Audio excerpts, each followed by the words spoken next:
It's 90 degrees here in Michigan today, so we're keeping the cooking inside. No Blackstone and no sweating over the grill. Just some good old-fashioned comfort food. Tonight we're making creamy mashed potatoes and homemade Salisbury steak. So my amazing husband actually started peeling and dicing and cooking the potatoes before I got home from work. So all I had to do was drain them. We're gonna add some milk, some sour cream, some pepper, some salt, and some garlic. I love making homemade mashed potatoes with any meal I can. They're a huge hit with the family and they're so easy and cheap to make. Who doesn't love mashed potatoes? They're comfort food at its finest. Next is my favorite step. I get to use my brand new electric hand mixer that I just got. We're gonna mix those potatoes up until they're light and fluffy and there's no more clumps of potatoes left. The key to mixing is making sure you do it while they're still really hot. They smell so good, you guys. They even had my toddler running into the kitchen for some. And this is what they look like when they're all done. And next we're gonna start to make the Salisbury steak, and this time I have a little helper in the kitchen helping me. That's my son Wade, and we just got him this stool so he can help Mama in the kitchen, and he loves it. Really, he likes playing with the dry erase markers on the fridge, but he watches me and I like to think he's learning. He's my little sous chef.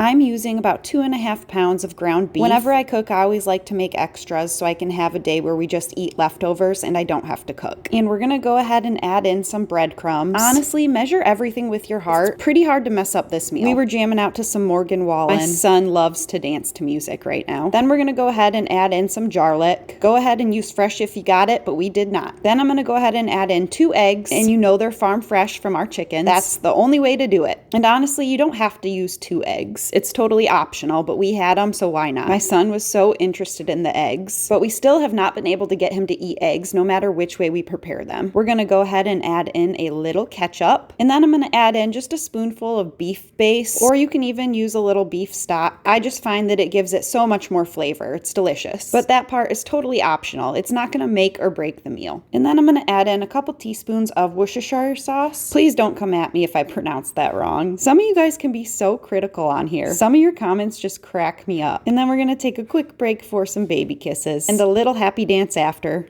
Next, a couple tablespoons of some Dijon mustard, and then we're gonna take off any rings on our fingers and we're gonna wash our hands really good because you know we're using our hands to mix that meat up. You can always put on gloves, but I find it just to be a waste and a pain in the butt. This is really the best way to combine everything. Once everything's really good and mixed up, we're gonna go ahead and form the meat into some patties. I like to make mine thick, but it's all personal preference. We'll go ahead and round them up and shape them into oval-sized patties. We also like them on the thick side because we don't mind a little pink in the middle. But if you like them well, go ahead, make them as thin or as thick as you want. Meanwhile, I have my cast iron skillet with a little bit of oil getting nice and hot because we're gonna go ahead and sear these. Just a couple minutes on each side so they're nice and brown. They do not have to be cooked all the way through here. We're gonna return them to the pan after we make the gravy. Please don't come at me for my bare feet or my pajamas. I waited a little bit later tonight to make dinner because my husband was outside building our chicken coop. I had to do some slight adjusting in the pan because the patties were a little bit too big, and at first I didn't think they were all gonna fit in the cast iron. If you guys don't have a cast iron, go get one. These things are the best to cook with. If I'm not outside grilling or on the Blackstone, I'm using my cast iron, and they last forever. When the first side's done, we'll go ahead and flip our patties. This smells so good, although it did smoke the house up just a little bit, so make sure you open some windows. Then I'm gonna go ahead and we're gonna remove the patties and set them aside. Now for the gravy. If you don't like mushrooms, you do not have to do this. Normally I would saute some mushrooms and onions, but again, my husband doesn't like onions, so I tend to avoid using them. And last time I said that, y'all came at us in the comments, especially my husband for not liking onions. And I admit, it was a red flag when I first met him, but I got over it. So we're just gonna saute some mushrooms up, cooking them right in the beef drippings. I did add a little bit of minced garlic to them as well for some flavor. And when those mushrooms are all done cooking, we're gonna go ahead and add about 4 tablespoons of butter to melt in the pan. And this is gonna be the first step in making our roux for the gravy. These always smell so good cooking. I love it. Cooking them down till they're soft and golden. Once the butter is melted, you're gonna whisk in some flour, which I completely forgot to take. Add in a little Worcestershire and some Dijon mustard.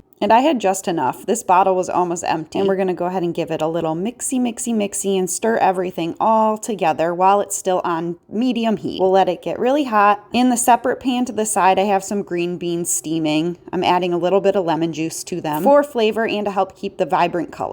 Now the gravy is thickened, so we're going to add the Salisbury steak into the gravy so it can finish cooking. Leave the pan on medium heat and let them cook for maybe about 5 more minutes. You can flip them halfway through if you want as well. And that's it. Now you're having Salisbury steak with homemade gravy, green beans, and mashed potatoes. Let me know in the comments if you guys try this recipe and if you like it. If you'd like to see more cooking content, I would appreciate it so much if you went and subscribed to my channel. If you've made it this far, thank you so much for watching. It really does mean so much to me. I hope you guys have a wonderful day.